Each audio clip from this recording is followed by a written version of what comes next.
প্রিয় ভাইয়েরা, জুলুমে ভরা বিশ্ব আজ ত্রাণকর্তার অপেক্ষায় আছে। বাংলাদেশের নির্যাতিত নিপীড়িত মানুষও মুক্তির প্রহর গুনছে। এই মুক্তি একটি সফল ইসলামী সমাজ বিপ্লব ছাড়া সম্ভব নয়।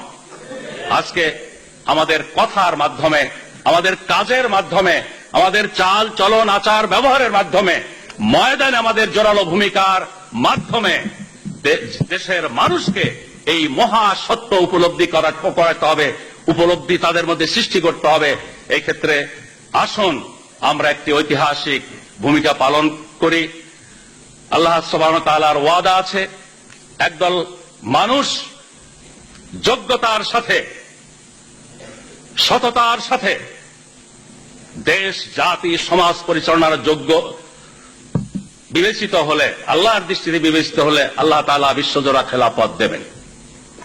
মুহাম্মদুর রাসূলুল্লাহ সাল্লাল্লাহু আলাইহি ওয়াসাল্লামের ভবিষ্যৎবাণী আছে, নবুয়তের পরে খেলাফতের যুগ আসার কথা। সেই ভবিষ্যৎবাণীর আলোকে নবুয়তের পর খেলাফতের যুগ এসেছিল। খেলাফতের যুগের অবসানের পর মুলুকিয়াত রাজতন্ত্রের যুগের আসার কথা ছিল, সেটাও এসেছে। আজকে বিশ্বে 2-4টি দেশে যে রাজতন্ত্র আছে, এটা কয়েকদিনের মেহমান হিসেবে আছে। রাজতন্ত্রের অবসানের পর বিশ্বের দেশে দেশে যে সমাজ ব্যবস্থা, রাষ্ট্র ব্যবস্থা প্রতিষ্ঠিত হয়ে আছে, যে নামেই ডাকা হোক না কেন, তার আসল পরিচয় জুলুমতন্ত্র। ধর্মনিরপেক্ষতার নামে হোক, জাতীয়তাবাদের নামে হোক, পশ্চিমা গণতন্ত্রের নামে হোক, আর যে নামেই হোক না কেন, রাসূল পাক সাল্লাল্লাহু আলাইহি ওয়াসাল্লামের ভবিষ্যৎবাণীর আলোকে এই জুলুমতন্ত্র ইতিহাসের শেষ কথা নয়, এরও অবসান ঘটবে। এর অবসরের প্রেক্ষাপটে আবার আসবে খেলাফত আলা মিনহাজিন নবুয়তের জামানা।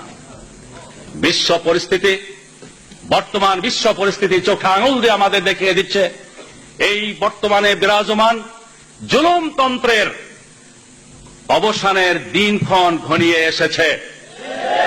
এরপরেই বিশ্বব্যাপী ইনশাআল্লাহ ইসলাম বিজয়ী শক্তি হিসেবে প্রতিষ্ঠিত হবে।